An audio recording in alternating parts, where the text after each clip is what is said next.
Takže ahoj lidi, já vás vítám na kanále Spamik Fishing a já jsem začátečnický rybář, chodím do rybářského kroužku a chci se tady podělit s váma o mé ryby, které budu chytat v dubnu hned, takže bude to za chvilku. Já mám tady ušlechtilé ryby, máme tady kapra obecného, ano, učím se ušlechtilé ryby našich vod. Je tam kapr, štíka, canda, cumec, amur, bolen, parma a lín.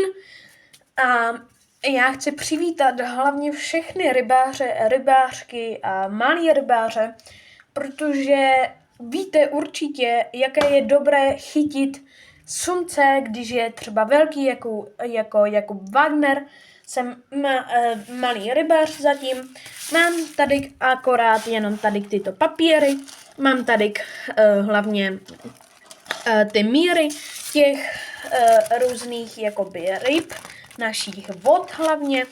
Tady přede mnou mám ještě teda ušlechtilé ryby našich vod. A tady mám potom ještě tady toto, rybářský řád, takže učím se takto, jakoby chodím i na rybsvaz, tam se udělám testy a mám prostě tady různý, jakoby další rybářský řád, a prostě chci vás tady přivítat na mém novém YouTube kanále a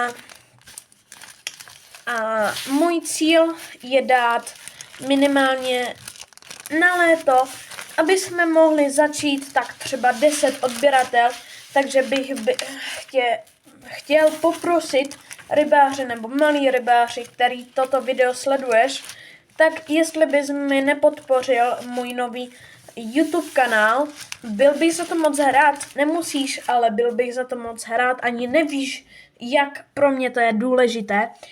Ale já se s váma tady chci podělit třeba, když budu chytat tady třeba kapra obecného, nebo štiku, nebo prostě ryby našich vod.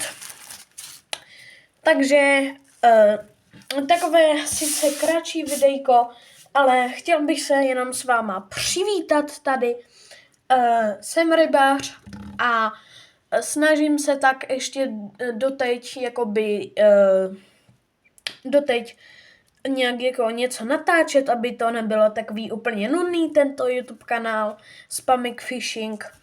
A ještě jednou vítám všechny rybáře, rybářky a malé rybáře hlavně.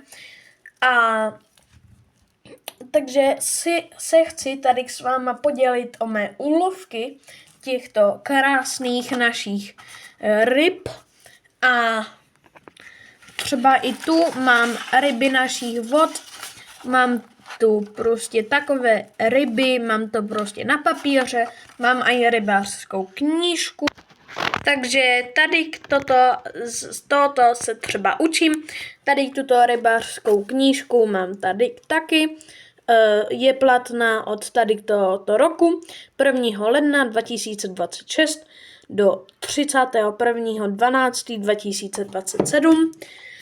A ještě tady pracovní sešit. A chtěl bych vás teďka na začátek jenom poprosit o like a odběr. Byl bych za to moc rád. Byla by to strašná podpora pro mě. A mám tu teda i tyto ryby našich vod.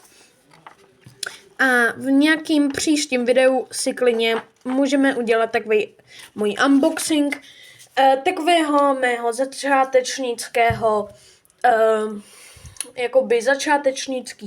baťušku rybářského. Tak Petrov zdar!